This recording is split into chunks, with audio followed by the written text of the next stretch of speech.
Yo, what's up guys, welcome back to the channel. In today's video I'm going to share with you the best method to add multiple debit cards to Cash App.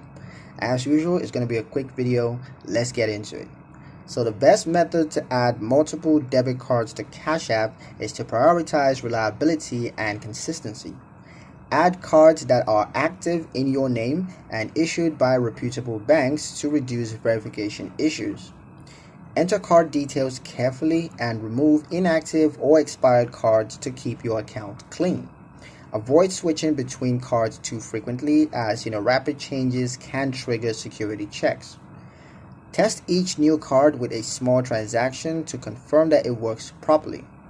Keep one primary card for regular use and reserve others as backup. A streamlined card setup improves transaction successes and minimizes interruptions. But yeah, that's pretty much it for the video guys. Hope you liked it. Hope you found the information here useful enough. If you did, like, comment, share, and subscribe for more helpful financial insights. Thank you guys for watching, and I'll see you in the next one.